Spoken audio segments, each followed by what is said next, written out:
Many women obviously have their partner and don't necessarily want an additional birth assistant.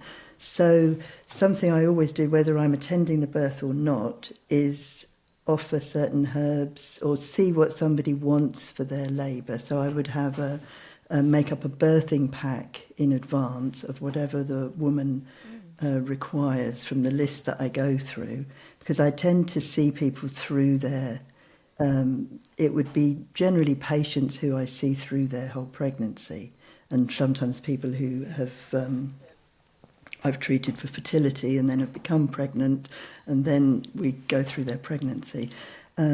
So prior to their due date, we would go through a list of things that I would offer or suggest that might be helpful for birth itself, and they would have the birthing pack. Then either they take that to the hospital or for their home delivery, or they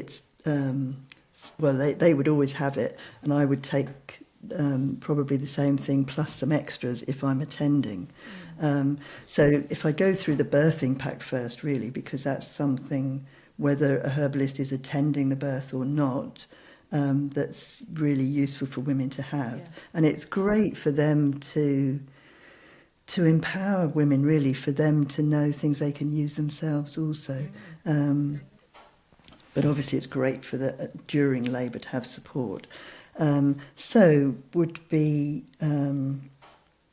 one thing would be something I call labour drops, which I was originally inspired back in the 80s by the book, The Herbal for the Childbearing Year. I don't know if you know that book.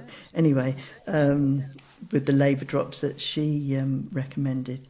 And anyway, the labour drops, these are something that women take once their labour starts, once labour is established. And this is to help keep labour going. And then if labour does get stalled, you can increase the dosage, or if it stops for some reason. So that would include things like mugwort, ginger. Perhaps some of this would be worked out depending on the woman, just like herbal things are generally tailor-made, but something like mugwort or black cohosh, bethroot or trillium